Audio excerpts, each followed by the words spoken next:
Bonjour à toutes et à tous. Merci beaucoup d'être nombreux ce matin pour cette plénière donc consacrée à un thème dont on ne parle pas assez à mon sens.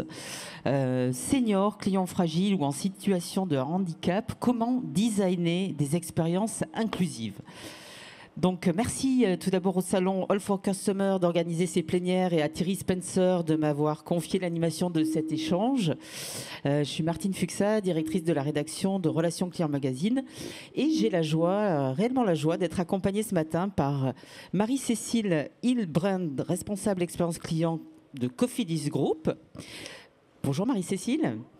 Astrid Lelièvre, qui est directrice expérience client et relations clients chez Clariane. Bonjour. Et Sabine Bonnard, qui est responsable en handicap, accessibilité, inclusion à la Massif. Bonjour Sabine. Alors, l'heure, on le dit, est à l'inclusion au sens large dans l'expérience client. Quels principes et outils adopter pour concevoir des expériences? Bonjour à toutes et à tous. Merci beaucoup d'être nombreux ce matin pour cette plénière donc consacrée à un thème dont on ne parle pas assez à mon sens. Seniors, clients fragiles ou en situation de handicap, comment designer des expériences inclusives? Donc merci tout d'abord au salon All for Customer d'organiser ces plénières et à Thierry Spencer de m'avoir confié l'animation de cet échange. Je suis Martine Fuxa, directrice de la rédaction de Relations Clients Magazine et j'ai la joie, réellement la joie d'être accompagnée ce matin par Marie-Cécile Hillbrand, responsable expérience client de Cofidis Group. Bonjour Marie-Cécile. Astrid Lelièvre, qui est directrice expérience client et relations clients chez Clariane. Bonjour. Et Sabine Bonnard, qui est responsable en handicap, accessibilité, inclusion à la Massif. Bonjour Sabine. Alors, l'heure, on le dit, est à l'inclusion au sens large dans l'expérience client. Quels principes et outils adopter pour concevoir des expériences véritablement inclusives, à la fois humaines et technologiques? Cette conférence a pour ambition de mettre en lumière des exemples concrets et d'élargir à des innovations et de mettre en lumière également des innovations qui permettent d'élargir l'accessibilité pour que chaque client soit respecté dans sa singularité. Hein. C'est ce dont on va parler. Alors, tout au long de notre échange, vous aurez la possibilité de poser des questions. Surtout, n'hésitez pas. On a 3 représentantes de belles marques qui ont mis au cœur de leur stratégie l'inclusivité, l'accessibilité.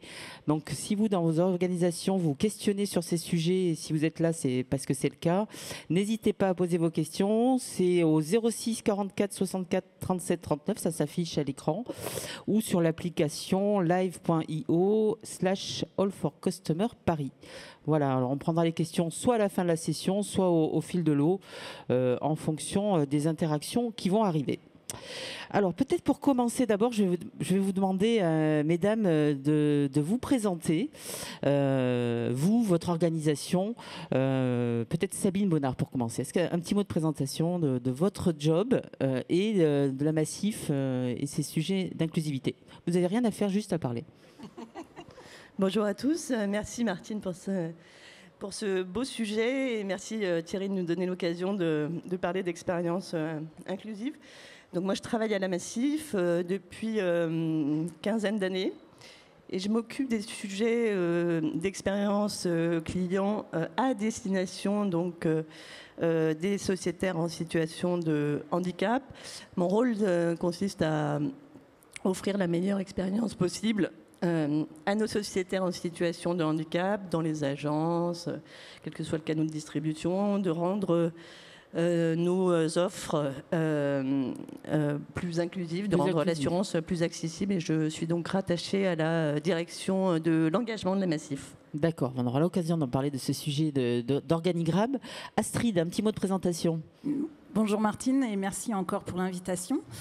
Donc Astrid Lelièvre, je suis directrice expérience et relations clients pour le groupe Clariane depuis 2021, après un parcours essentiellement hôtelier, donc pour des groupes d'hôtels économiques, luxe et de tourisme, toujours sur des fonctions d'expérience client. Et voilà, j'ai souhaité réorienter ma carrière dans un secteur qui, finalement, l'expérience client ultra importante et avec des enjeux plus qu'importants également. Vous avez un petit film, je crois, de présentation. Oui, tout à fait, pour présenter le groupe Clariane, justement, oui, connaît... des images valent mieux que des mots, je pense. Peut-être qu'on connaît moins bien que Cofidis et que Massif, donc on va découvrir en images. On ne vient pas au monde super-héros. On est humain, faillible et vulnérable. Même les plus exceptionnels sont un jour fragiles, un peu friables. Mais ce qui constitue notre humanité, c'est prendre soin de l'autre, à chaque moment de fragilité. Prendre soin, c'est pas seulement la santé, c'est voir plus loin. Patient, résident, c'est être là, présent à chaque instant. Se passer de l'imparfait pour être solidaire, vraiment. C'est mettre de soi dans chaque geste, chaque attention.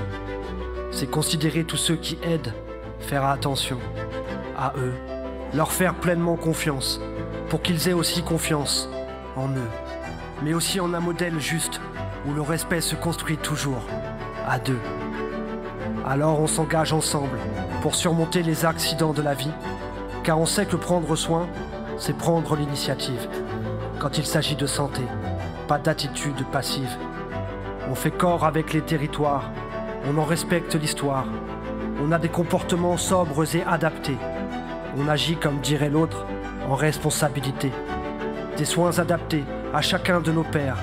Au-delà des médicaments, c'est le positive care. C'est un super pouvoir, sans armure et sans cape. C'est une présence à vos côtés, à chaque étape. C'est notre engagement, notre patrimoine, incarné par notre communauté. Clariane. Voilà pour le film de présentation de l'entreprise Clariane. Donc on le voit, hein, le cœur, l'ADN de cette entreprise. Donc vous allez nous partager effectivement ça concrètement, comment ça se retranscrit dans votre stratégie CX inclusive. Marie-Cécile, un petit mot de présentation. Cofidis Group, on connaît, mais vous portez le sujet de l'inclusivité au sein de Cofidis Group. Oui, bonjour à tous. Merci pour la parole donnée sur ce sujet.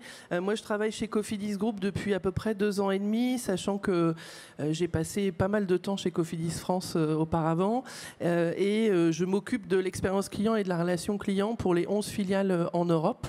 Et Cofidis, je pense vous connaissez, c'est évidemment du crédit, on connaît surtout pour ça, mais c'est pas que du crédit, c'est aussi de la facilité de paiement et c'est aussi des produits d'assurance. Très bien. Alors, on rentre tout de suite dans le vif du sujet. Donc, avec ma première question, les expériences clients proposées aujourd'hui par les marques vous semblent-elles suffisamment inclusives? La démarche de penser au public les plus fragiles est-elle assez systématisée selon vous? Et quel type de fragilité on parle? Qui veut prendre la parole là-dessus? Marie-Cécile, peut-être, pour commencer. Alors, en effet, je pense qu'on en parle de plus en plus. On le voit bien, hein, c'est quand même dans les organisations quelque chose qui est fort. Je reste convaincue qu'il reste beaucoup à faire, quand même. Je vous donne une anecdote, mais vraiment en passant. Mais j'ai pris le train il n'y a pas si longtemps. L'ascenseur était en panne et je pensais à mes parents qui ont plus de 80 ans et je me disais, ben mon Dieu, je ne sais pas comment ils auraient fait s'ils avaient dû monter sur leur quai avec ce sujet-là. Alors, c'est anecdotique, mais il s'avère que c'est quand même une fragilité, une vulnérabilité, et que voilà, on sent que le chemin, il est quand même encore long. Et je trouve aussi, alors c'est peut-être une perception personnelle, mais je trouve aussi qu'on ne traite pas toutes les vulnérabilités. Certaines sont vraiment prises en charge dans les entreprises, mais d'autres, je trouve, sont encore à la marge. On aura l'occasion d'en reparler. Astrid Lelièvre, selon vous, est-ce qu'aujourd'hui, les marques préemptent assez ce marché de l'inclusivité, proposent des expériences adaptées à tous les publics? Alors, je pense que les grandes marques, même les marques de manière générale, le prennent de plus en plus en compte dans leur stratégie. En tous les cas, l'inclusion est prise en compte, hein, quand on pense à une marque comme Café Joyeux ou même Starbucks, hein, qui a développé une application mobile pour les personnes malentendantes pour qu'elles puissent passer commande via un système visuel. Ou même j'ai lu récemment que Carrefour également déployait des espaces calmes pour les personnes souffrant d'autisme. Donc oui, c'est de plus en plus pris en compte, mais comme Marie-Cécile, je pense que c'est pas suffisamment, que c'est perfectible bien évidemment. Après, tout dépend de quelle fragilité on parle, hein. Alors elles sont multiples, hein. Au-delà de la fragilité liées au handicap physique, sensoriel ou même des fragilités mentales. Il y a également des fragilités économiques, sociétales aussi. L'illettrisme, la précarité, l'exclusion numérique également font partie des fragilités, je pense. Des fragilités linguistiques et culturelles, et puis des fragilités qui, bien sûr, nous concernent plus pour Clariane, liées à la dépendance et à l'âge. Très intéressant. Sabine Bonnard, votre vision sur justement la maturité des entreprises vis-à-vis de ce sujet de la fragilité de sa prise en compte? Alors, si vous permettez, en introduction, je voudrais juste revenir sur la Massif et pourquoi c'est un sujet qui compte pour nous. Oui. Tout le monde le sait, on est une entreprise, une société d'assurance avec plus de 6 millions de clients.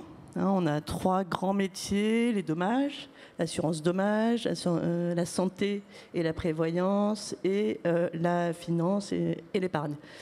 Mais on est surtout une entreprise mutualiste. Et ça change un peu les choses, parce que dans notre gouvernance, on a la possibilité de détecter les fragilités. On est extrêmement connecté parce qu'on a des représentants des sociétaires jusqu'au conseil d'administration. Et puis parce que dans le modèle mutualiste, on met la performance économique au service d'un projet social et sociétal. Oui. Et ça, pour nous, c'est important. Et que ce sujet des expériences inclusives, il est à l'intersection de 2 grands piliers du plan stratégique Massif Impact. Le premier qui est d'être numéro 1 de la relation client.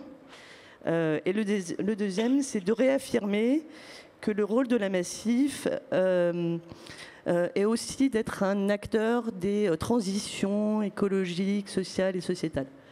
Alors, tout ça pour vous dire que, pour répondre à votre question plus directement, le sujet de l'inclusion, selon moi, s'inscrit dans un ensemble d'évolutions réglementaires, une vraie démographique, tu viens d'en parler, le monde vieillit, une évolution aussi technologique et une évolution sociétale.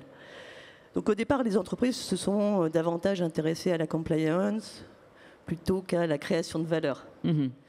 Oui. Il y a eu une prise de conscience qui est récente et en perpétuelle évolution. Avec un texte de loi qui arrive. Absolument. Le 28 juin, c'est ça, hein? Absolument. L'acte européen d'accessibilité entrera en vigueur le 28 juin et va nous obliger à rendre nos expériences plus inclusives, justement. Donc c'est un sujet qui est d'autant plus d'actualité. Et on voit tout le monde, pour le coup. Exactement. Et on voit aujourd'hui que la prise de conscience et que le niveau de maturité, surtout, varie d'une organisation à l'autre, d'un pays à l'autre, et parfois même au sein d'une même organisation. Néanmoins, il y a des initiatives de plus en plus nombreuses en faveur de l'inclusion. Alors, je vais vous donner quelques exemples qui viennent peut-être d'ailleurs. La première, c'est Ikea.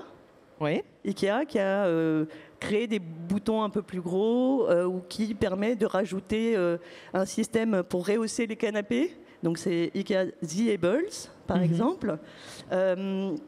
Autre initiative que j'ai trouvée intéressante, dans l'habillement, Nike a fait Fly Ease, qui est une basket qui s'enfile très facilement. Donc ça fait partie. Ou Adidas, qui récemment a créé une gamme qui évite les frottements dans le fauteuil, pour des personnes qui sont en fauteuil, mais aussi pour des personnes qui font de l'aviron. Et puis en matière d'accessibilité, les choses bougent aussi beaucoup. Je sais pas si on a l'impression qu'il y a peut-être une prise de conscience post-JO. On en parlait tout à l'heure. Il y a eu quand même, ça a fait beaucoup de bien ces JO, même si ça a tendance à retomber assez vite. On s'enflamme et une actualité chasse l'autre. Mais quand même, il y a eu ce coup de projecteur sur le handicap. Et sur le fait que voilà, il y avait tout un chemin à prendre pour se mettre à niveau. Je suis parfaitement d'accord avec vous. Il y a des belles choses en fait et qui font du bien. J'allais parler de Rihanna. Rihanna, elle a fait un buzz incroyable avec son change-signe. Plus de buzz avec son change-signe, c'était au Super Bowl quand même. Ouais. Et on voit aujourd'hui des concerts de rap avec des change-signes. Et ça commence à sembler extrêmement naturel. C'est très positif, ça fait du bien. Donc cette accessibilité, vous la retrouvez de plus en plus dans votre quotidien. J'ai envie de dire Netflix, exemple de Netflix. Vous pouvez aujourd'hui regarder votre film soit en plus rapide, parce que vous êtes occupé.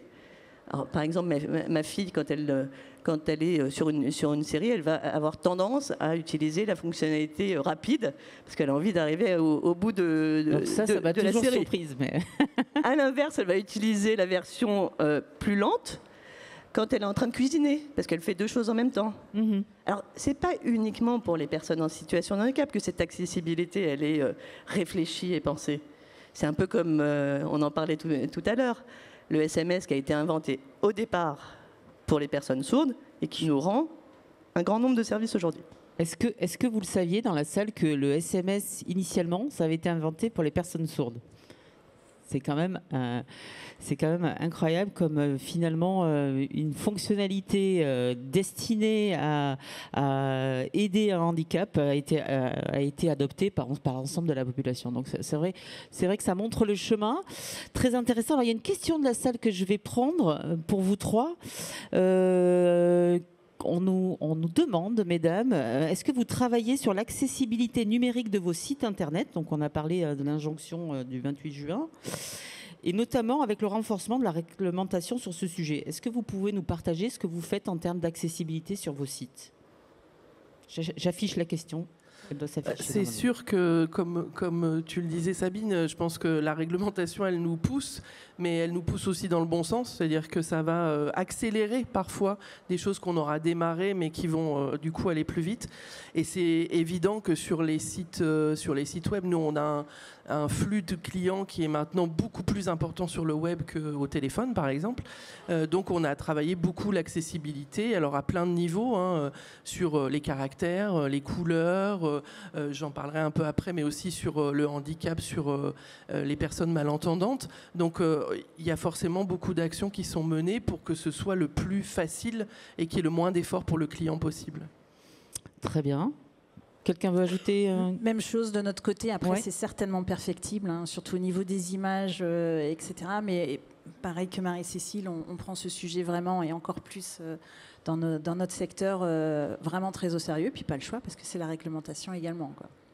Ok. Sabine, vous voulez ajouter un mot ? Oui. Alors on a pris ce sujet en 2017. Donc avant la réglementation, on avait un tout petit peu d'avance, justement parce qu'on était à une conférence comme celle-ci, où on a vu une personne aveugle en train d'utiliser son smartphone.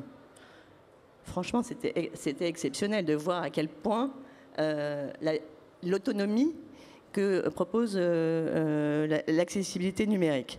Après, le constat aujourd'hui, il est quand même mesuré, parce que l'accessibilité, si vous posez la question à un client aveugle, ou si vous posez la question à une personne qui a une sclérose en plaques, ou si vous posez la question à une personne âgée qui a des tremblements, et que vous lui demandez si c'est facile de consommer en ligne, on va vous répondre qu'on est loin du compte. Alors, il y a l'observatoire de la Fédération des aveugles vient de sortir les chiffres. 3,40% des sites qui sont accessibles. Ah oui, donc autant dire... Donc on est loin du compte. À la Massif, on a un score de près de 80% avec beaucoup d'efforts. Et on essaye de mettre l'accessibilité numérique au service de l'usage, c'est-à-dire de proposer la langue des signes, on en parlera. Bien évidemment, de travailler les critères d'accessibilité que nous impose la norme RG2A, et d'aller au-delà de la norme dès que c'est possible. Des travaux sont en cours dans ce sens.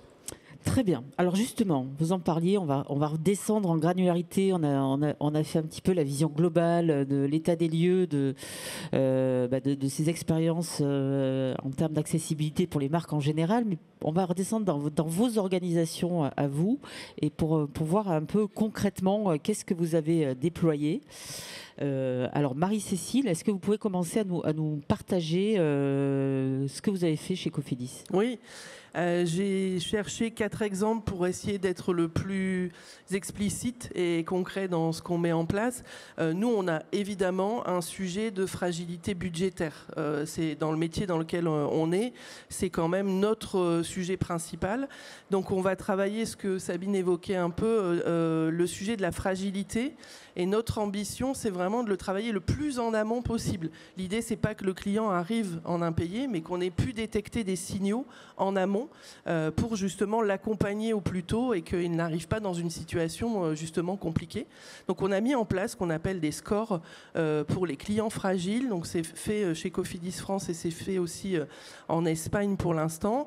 Et des équipes dédiées vont accompagner ces clients pour justement les aider dans leur budget. Et ce scoring, il est propriétaire ou vous faites appel à quelqu'un qui vous accompagne sur ce sujet ou Non, alors nous, c'est vraiment notre métier. Le score, c'est quand même le cœur du réacteur. Donc on a évidemment analysé énormément de data pour essayer de trouver quels étaient les indices qui pouvaient nous dire ce client, il est plutôt en fragilité.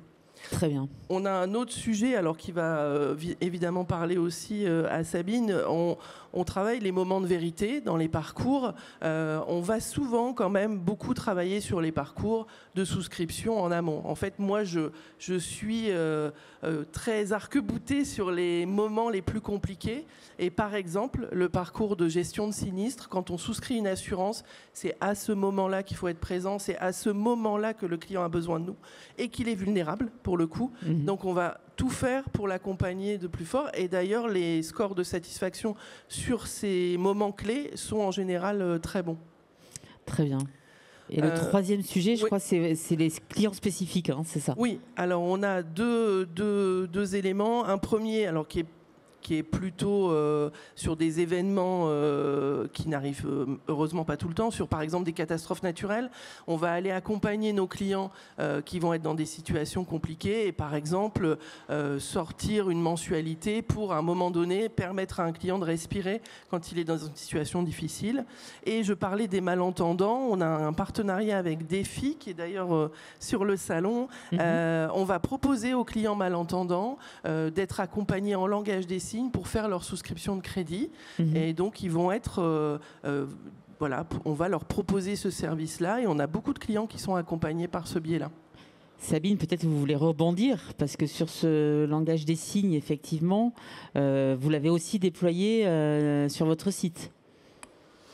Alors oui, à la Massif, il y a une proximité historique avec la communauté sourde. C'est lié un petit peu à ce que je vous dis, ce que j'évoquais précédemment, c'est-à-dire cette gouvernance. Au départ, on a un représentant des sociétaires qui nous a dit, ça remonte à il y a 20 ans, qui nous a dit est-ce que vous savez comment une personne sourde peut contacter vos services quand elle a besoin d'assistance? Elle ne peut pas vous contacter. Donc c'est comme ça qu'est né ce système de SMS. On était donc en 2005, on a commencé par mettre ce SMS en place. Ensuite, on a fait un dispositif un peu innovant à l'époque. Ça s'appelait Massif Sourd, avec un site internet dédié. 10 ans plus tard, je vois Géraldine qui est en face de moi. On s'était associé avec Swordline qui, pour rendre nos services téléphoniques accessibles, ça fait donc 10 ans qu'on travaille avec Swordline et que nos sociétaires peuvent, pour quel que soit le besoin, quel que soit le moment de la journée, quel que soit le device, nous contacter à leur façon, en langue des signes, en langage parlé complété ou en chat. Et puis, en 2020, il y a eu la crise sanitaire. On a voulu accompagner nos sociétaires sourds. On a cherché à faire de la communication en langue des signes en direct. Vous vous souvenez, à cette époque-là, c'était un peu compliqué. Il y avait une information qui chassait l'autre. Et là, on s'est aperçu qu'on avait besoin de compléter notre offre d'accessibilité. Et c'est ce qu'on a eu la chance de faire. Parce que, je ne sais pas si vous savez tous évidemment que les personnes sourdes n'entendent pas. Mais est-ce que vous savez que 80% des personnes sourdes sont analphabètes fonctionnels? Ça veut dire qu'il y a en fait, leur première langue c'est la langue des signes, et le français, ça vient comme une deuxième langue. Alors imaginez-vous, face à un site internet en langue anglaise, par exemple, vous allez voir, surtout quand c'est une société d'assurance ou un langage un peu technique, vous allez voir qu'il y a quand même un décalage de compréhension. On n'est pas forcément à l'aise avec le sujet. Donc les personnes sourdes ont besoin de langue des signes, et en langue des signes, tout va bien. Donc là, on a déployé, on s'est aperçu qu'on a beaucoup travaillé avec la communauté sourde. Et on a réalisé quelque chose pour les aider au moment où c'est le plus important, au moment où ils en ont le plus besoin, c'est-à-dire au moment du sinistre. C'est aussi un autre moment, un moment de vérité. Et pendant un sinistre automobile, parce qu'on est le premier assureur automobile, et que pour la petite histoire, notre Jacques Vendier, le fondateur de la Massif, est un des initiateurs du constat amiable. Donc c'était assez naturel pour nous de travailler, de rendre ce constat amiable plus inclusif. Donc aujourd'hui, vous le voyez, constat amiable ici, au dos, vous avez un QR code. Et quand vous flashez ce QR code, vous allez retrouver Paloma, qui est notre petit avatar, qui traduit en langue des signes toutes les explications pour renseigner votre constat amiable. Alors Paloma, vous pouvez la retrouver sur le constat amiable quand vous êtes sociétaire massif, mais on a souhaité que cette innovation soit une innovation ouverte au plus grand nombre, aux sociétaires massifs, mais à toutes les personnes sourdes. Ça, c'est, ouais. Aux personnes sourdes et aux personnes entendantes. Pourquoi ? Parce que de la même manière qu'un sourd ne choisit pas d'avoir un accident avec un entendant ne choisit pas d'avoir un accident avec un sourd. Donc Paloma, elle signe et elle a des sous-titres pour que tout le monde puisse se comprendre. Et c'est pour tout le monde. C'est bien, et parce que vous expliquez aussi que, Sabine, que souvent, avant ça, cette population fragile avait un peu tendance à se faire avoir quelque part. Hein. Oui, c'est vrai. C'est vrai que je ne sais pas s'il n'y a que les personnes sourdes qui se font avoir. C'est vrai qu'il y a une complexité, une technicité, et c'est pour ça que l'accompagnement massif joue un rôle important par téléphone, notamment dans ces moments-là, et aussi sur notre site internet.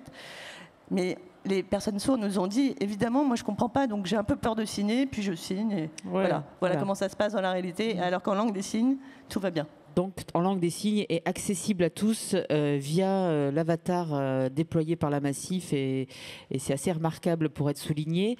Astrid, vos exemples concrets d'expériences inclusives Alors nous, le groupe Clariane, c'est évidemment sa raison d'être depuis plus de 20 ans, depuis 2003, depuis date de sa création, que de prendre soin de l'humanité de chacun dans les moments de fragilité, au travers de l'ensemble des offres d'hébergement, d'accompagnement proposées, en France comme en Europe d'ailleurs. C'est 1260 établissements en Europe, présents dans 6 pays.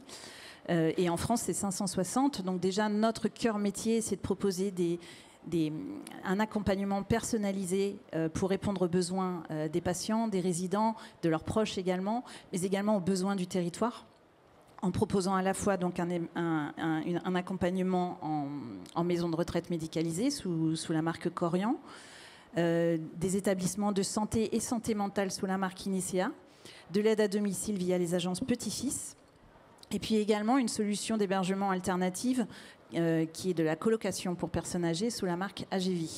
Donc voilà, donc déjà notre cœur métier, c'est de répondre à ces différents besoins.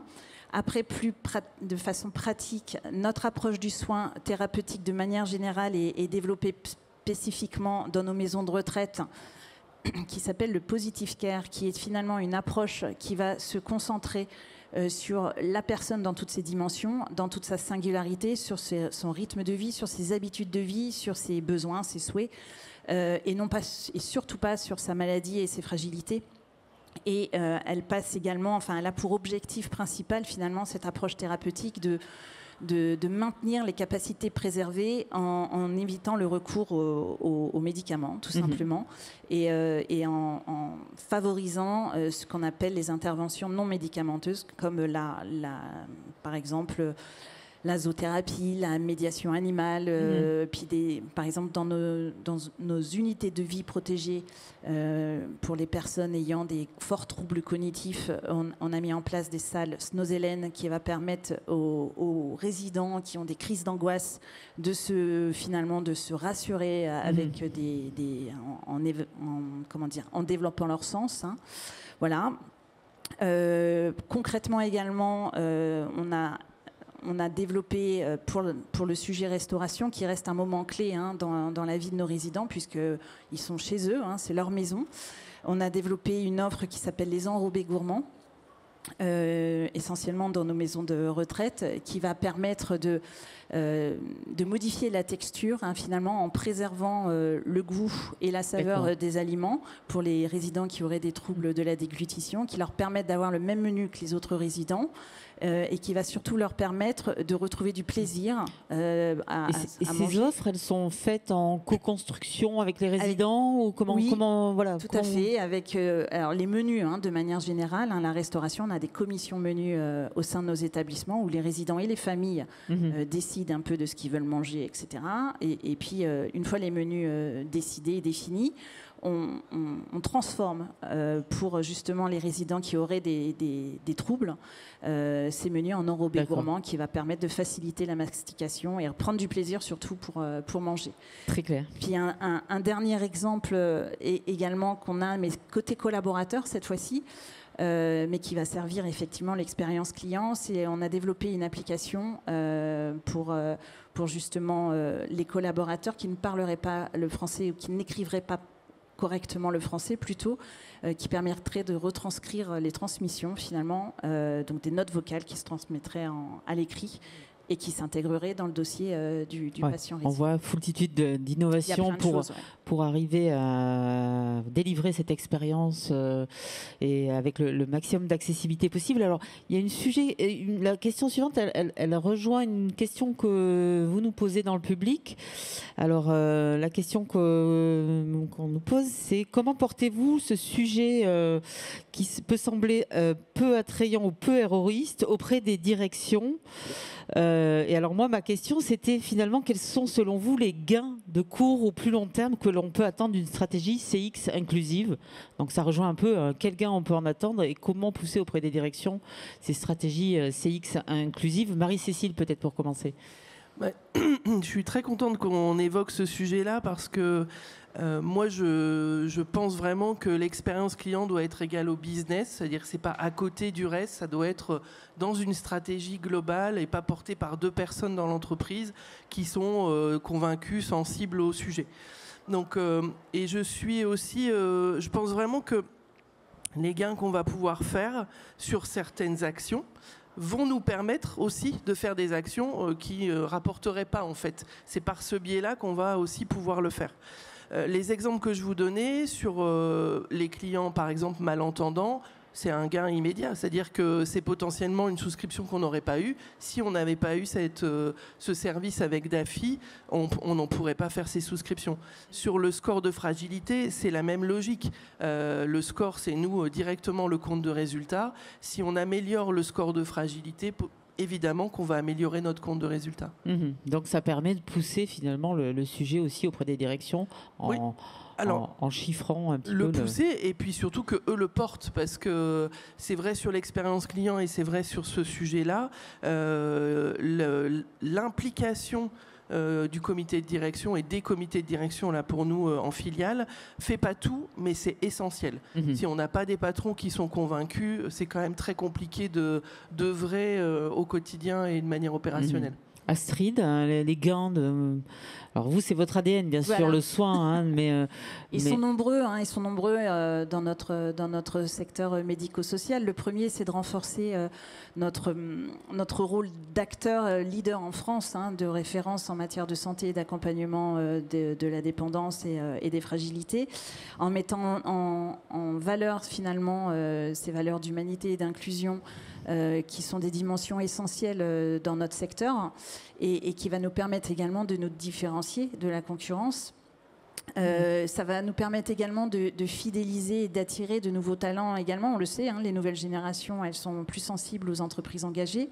Ça va également permettre de mettre en valeur les équipes, l'engagement des équipes et en particulier des équipes soignantes, justement parce que c'est sur elles dont dépend la qualité de l'expérience vécue.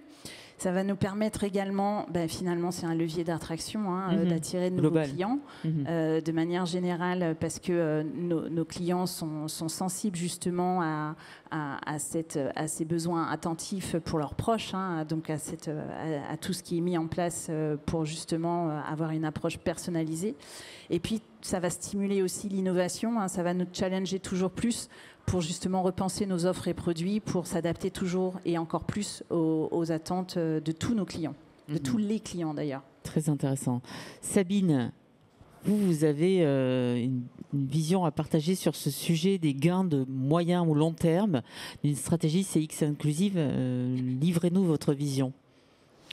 Alors, la première bonne raison, mais celle-là, vous l'avez déjà tous en tête, c'est qu'il y a une conformité réglementaire. Là, il n'y a pas de sujet. On va pas passer beaucoup de temps sur ce sujet. La RSE, moi je suis rattachée à la RSE, mais je vais le dire de manière vraiment, c'est un critère différentiel, concurrentiel aujourd'hui, et qui, ces actions-là d'expérience inclusive, elles contribuent à renforcer notre impact. Et des actions comme Paloma, c'est des actions qui contribuent à avoir un impact positif. Un impact social, sociétal, et c'est créateur de valeur. Mais c'est gagnant-gagnant. On est dans une logique gagnant-gagnant où l'entreprise témoigne de son engagement dans une logique de preuve, et puis en retour, le client se sent inclus, valorisé, et viendra chez nous. C'est le cœur de la transformation. Exactement. Et puis, il y a une opportunité de marché. Alors, expliquez-nous ça. Il y a une opportunité de marché. Quelle organisation se priverait de 15% de ses clients? 15%, c'est le chiffre de cette communauté. C'est la première communauté au monde. Alors, c'est vrai qu'elle est complexe, elle est diverse. Un sociétaire en situation de handicap, c'est comme un sociétaire ou un client, il est unique. Et il vit son handicap de manière très spécifique. Et le handicap est au croisement de catégories sociales, d'âge, de sexe, etc. Donc on est vraiment dans une communauté qui est hétérogène et qui est complexe à adresser. C'est pour ça que c'est un défi d'innovation. Mais néanmoins, j'ai pris note de quelques chiffres pour vous donner quelques repères. Les clients en situation de handicap, c'est les anglo-saxons qui ont quelques données un peu chiffrées. 75% des clients handicapés se sont détournés d'une entreprise britannique en raison d'une mauvaise accessibilité et d'un service insuffisant. Qu'est-ce que ça veut dire? En fait, ils cherchent le produit qui marche pour eux. Il y a aussi donc 2 milliards de livres sterling perdus chaque mois par les entreprises britanniques à cause d'un mauvais service pour les personnes en situation de handicap. C'est beaucoup. Le fait de chiffrer, comme on le fait, ça marque un petit peu ce qu'on appelle le RONI, le retour on non-investment, à savoir que si les entreprises ne prennent pas le sujet à bras-le-corps, elles perdent un réel marché qui a un poids. Et puis, il y a un risque d'exclusion. Alors, peut-être que ce n'est pas conscient, mais ce risque, il est avéré. Les consommateurs, par exemple, américains, organisés en class action, font bouger les lignes. Récemment, en France aussi, Monoprix, pour ne pas les citer, a été harponné pour une question de non-accessibilité d'une personne qui avait un chien guide.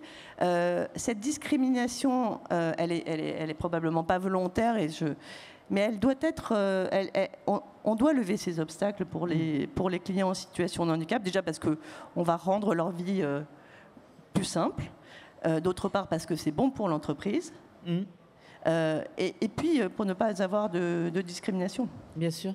Ouais, la discrimination par la non-acceptabilité, effectivement, à l'heure des réseaux sociaux, à l'heure des communautés qui peuvent pointer du doigt, c'est aussi un sujet clé pour les marques de montrer qu'elles n'excluent pas, mais qu'elles incluent.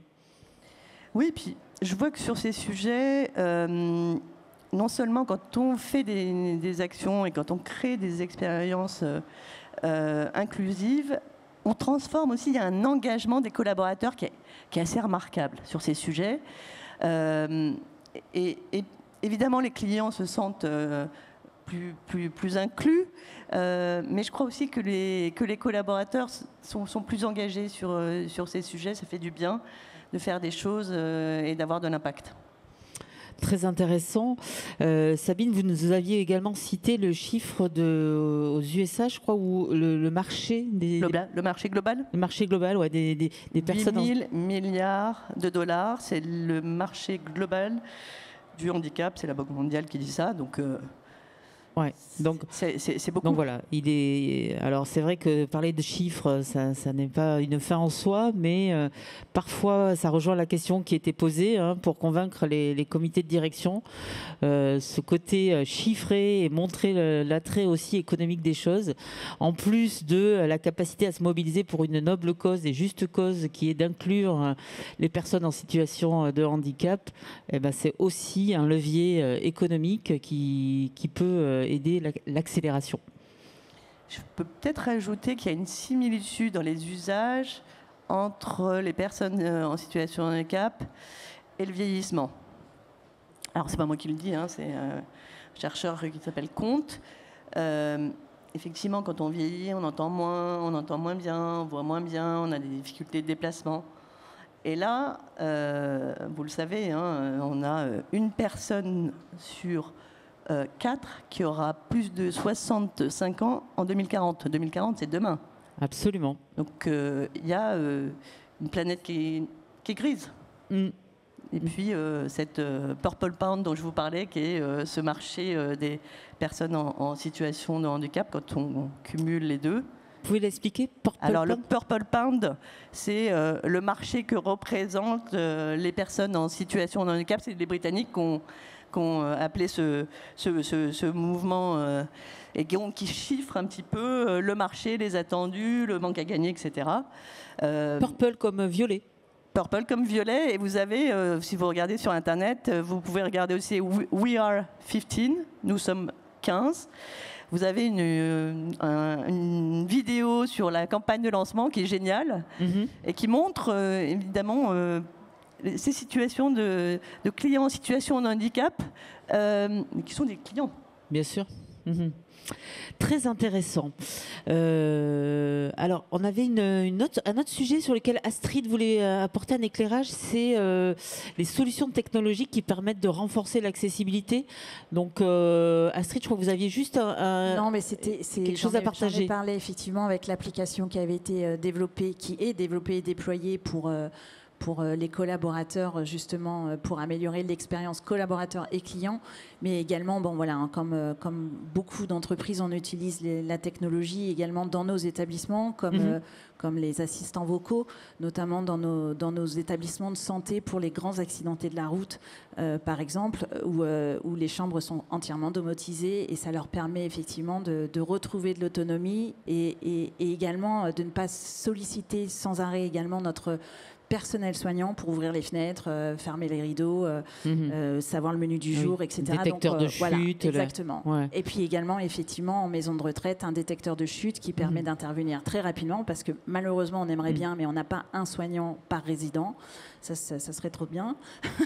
mais donc, du coup, voilà, on a des solutions qui vont nous permettre d'améliorer l'expérience de manière générale, mais clients et collaborateurs également. C'est bien parce qu'on a vu que c'était le fil rouge de vos 3 entreprises, où cette techno, elle est quand même au service d'expériences plus inclusives, tout en mettant l'accent sur l'humain, bien sûr, chaque cas étant individuel, comme vous l'avez rappelé, Sabine, et chaque personne handicapée l'étant à sa manière, avec son handicap et son ressenti au quotidien. Juste pour rebondir, je pense qu'on se l'est tout dit, mais l'idée, c'est aussi de laisser le choix en fait aux clients.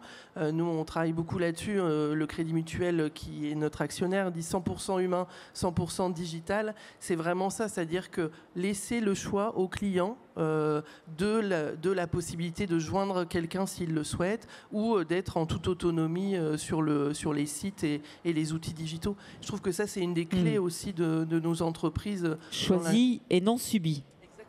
Moi, je souscris totalement à ce que dit Marie-Cécile sur cette... Il faut que les clients puissent avoir l'expérience à leur façon. Pour moi, c'est la clé d'entrée. On parle des technologies qui sont un espoir, un catalyseur d'autonomie. C'est formidable, ces technologies. Mais il y a aussi des solutions, alors je pense à notre partenaire en Handicap Zéro, qui permettent de proposer du braille ou du caractère agrandi à des personnes qui ont perdu une partie de leur vision. Ça, c'est important aussi de proposer des solutions, des expériences qui soient digitales ou pas. Nous, on a des sociétaires déficients visuels qui vont pouvoir utiliser le site massif à leur façon, mais qui vont aussi pouvoir recevoir leur documentation en braille ou en caractère agrandi. Et ça, on le fait depuis 2007. En ayant cette approche un peu globale du sujet. Je trouve que c'est important de donner le choix. Ouais. Tout à fait d'accord. Tout à fait. Puis ça rejoint d'ailleurs une question qui nous a été posée sur les expériences dans leur globalité, en fait. Quand on parle d'initiatives disparates, parfois perçues comme étant disparates, comment les rendre plus transverses. Donc, alors je ne sais pas si ça vous parle, mais effectivement, là, quel est le fil rouge sur toute cette CX inclusive qu'on peut déployer? Je pense qu'une des clés aussi, c'est ce que je disais tout à l'heure, c'est de ne pas mettre ce sujet à côté du reste. C'est-à-dire que ça doit intégrer les parcours clients comme le reste. Nous, quand on travaille les parcours clients, on travaille la vision client, la vision collaborateur et ce qu'on appelle la vision citoyen, dans lequel on va mettre tous ces sujets d'inclusivité, mais pas que. Parce que si c'est à côté, en effet, je suis tout à fait d'accord, ça peut faire des petits spots par-ci, par-là. Il faut vraiment que ce soit intégré dans une logique globale d'expérience client. Quelqu'un veut ajouter quelque chose? Oui, une autre clé, je crois, c'est aussi de penser pour et avec les personnes concernées. Elles sont les mieux placées pour parler de leur expérience positive ou pas. Deuxième élément que je trouve important, c'est de le faire by design. Je vais vous donner un exemple d'un client qui serait en fauteuil roulant. À la Massif, son expérience, on la souhaite globale. C'est-à-dire qu'on assure son fauteuil, son véhicule qui est aménagé forcément, on assure les aménagements de son véhicule. On va aussi lui permettre de venir en agence parce que nos agences sont accessibles. Il va pouvoir, sur notre site internet, parce que le site internet est accessible, il va pouvoir trouver ces informations. Et puis, s'il a un chien d'assistance, il a aussi une assurance qui permet de prendre en charge les frais de santé de son chien. Donc là, on est dans une approche qui est global pour une typologie de handicap. Voilà, excellent exemple. Alors, un autre sujet important qu'on a évoqué lors de notre préparation quand il s'agit de stratégie CX inclusive, c'est son impact sur les organisations. Qui porte la voix du client fragile dans vos organisations? Est-ce que vous pouvez nous lever un peu le voile sur comment ça se passe effectivement dans les organigrammes, dans les organisations, et comment... qui porte cette voix du client fragile et comment la faire remonter jusqu'au CODIR, c'est la question qu'on avait tout à l'heure. Peut-être Marie-Cécile pour commencer. Alors, c'est sûr que chez Cofidis, vous allez trouver un référent handicap, un référent LGBTQIA+, etc. Donc ça, c'est vraiment des personnes identifiées comme porteurs de cette voix-là et porteurs des personnes potentiellement vulnérables. Mais alors ça peut paraître un peu cliché, il n'empêche que c'est ce qu'on essaye de faire, c'est que ça doit quand même être l'affaire de tous. Comme je disais tout à l'heure, si c'est porté par 2 personnes sur 3000, et quand je parle 3000, je parle que des collaborateurs en France, bah, ça ne peut pas fonctionner en fait. Donc il faut vraiment que tout le monde se sente engagé sur le sujet. Donc on va faire beaucoup d'actions aussi en interne, on va faire venir aussi ce que disait Sabine, hein, venir des personnes handicapées pour aussi discuter avec elles, comprendre les problématiques et puis vraiment s'imprégner de tout ça. Mmh. Et on va étendre en fait nos actions à un écosystème plus grand parce qu'on trouve que c'est aussi notre vocation et notre ambition, surtout depuis qu'on est statut entreprise à mission. Je vous ai pris 2 exemples. On a un partenariat avec l'école de la deuxième chance pour les filiales françaises, donc Creatis, Monabank et Cofidis, qui vont accompagner des jeunes qui sont un peu sortis du système scolaire et qui veulent reconstruire leur projet professionnel. Donc on accompagne et des collaborateurs vont accompagner ces jeunes. Et un autre exemple que moi je trouve incroyable, chez Cofidis Portugal, on va essayer de l'étendre à d'autres filiales. Cofidis Portugal a refait ses bâtiments du siège à Lisbonne et a dédié des mètres carrés pour des familles qui sont en difficulté et qui étaient à la rue. Donc en fait, il y a 2 appartements chez Cofidis Portugal qu'on appelle et qui sont travaillés avec une association qui s'appelle les Bureaux du Cœur, et ces familles qui étaient à la rue sont logées pendant 6 mois dans ces appartements pour leur permettre de repartir et aussi d'être accompagnées dans leur projet professionnel. Mmh. On a déjà accompagné 6 familles et qui, en plus, sont sortis des appartements avec un logement, un emploi, etc. Donc, très intéressant. Ouais. Des innovations à noter. Astrid Lelièvre, chez Clariane, comment, je crois qu'il y a une singularité. Oui. Alors, tout comme Cofidis, Clariane est devenue société à mission en juin 2023 et de par ce statut, ça nous oblige à justement agir pour une société plus inclusive, plus solidaire, plus innovante, plus durable en fait. Et dans nos organisations, la voix du client fragile, elle ne peut pas être portée que par une seule fonction. Elle doit être obligatoirement, et c'est le cas dans notre organisation, relayée de manière transverse, intégrée dans la culture d'entreprise et relayée par tous, par tous les collaborateurs. Tous nos collaborateurs sont forcément sensibilisés et c'est leur cœur métier que de répondre à ces fragilités. La spécificité de notre secteur, enfin de notre groupe, c'est que c'est plutôt rare, c'est qu'on a une direction expérience et relations clients. Le mot client en santé était un gros mot, donc c'est résident, patient, usager, mais pas client. Et c'est assez rare finalement dans votre secteur. Dans notre secteur, oui. La direction de l'expérience client. Oui, c'est plutôt rare. Bon, ça commence à se développer, mais c'est né comment ? Notre direction, elle est plutôt récente, puisqu'elle est née pendant le Covid, tout simplement, que nos maisons étaient fermées et il fallait rassurer les familles qui souhaitaient avoir des nouvelles de leurs proches dans les maisons. Et c'était très orienté réclamation. Et donc voilà, on a donné une autre dimension à cette direction que j'ai vraiment le plaisir de représenter à vos côtés aujourd'hui et que j'ai Claire avec moi de mon équipe et on est très fiers d'être là aujourd'hui. Et notre équipe a finalement un rôle central et essentiel dans l'écoute et la compréhension des attentes et des difficultés que rencontrent nos publics. Et nos clients sont multiples. C'est la famille, les proches, les tuteurs, les résidents, les patients, etc. Donc voilà. Moi, je trouve que c'est une excellente approche que d'avoir cette direction d'expérience client sur de la santé. Et j'insiste sur client. Ouais. Parce que c'est pas évident dans ce secteur du soin. Très bien. Sabine Bonnard à la Massif, qui porte cette voix du client fragile ? Comment êtes-vous structuré ? Alors, c'est encore lié à ce modèle qui est un petit peu différent, ce modèle mutualiste, qui est très vertueux. C'est-à-dire que, pour commencer, au conseil d'administration, nous avons des représentants des sociétaires et qui portent cette voix. Ils sont le reflet de cette société française. Et donc, ils vont porter la voix de tous. C'est la première chose. Et puis sur ces sujets de vulnérabilité, la voix elle est également portée par la direction de l'engagement, au-delà du handicap, Namassif est très engagé aussi au travers de dispositifs de solidarité, un fonds d'action sociale, le fonds de solidarité. Nous avons aussi la solidarité chômage quand on perd son emploi et qu'on a des revenus qui chutent brutalement, on va avoir la possibilité de continuer de s'assurer dans certaines conditions, bien évidemment. On a aussi Massif Solidarité Coup Dur.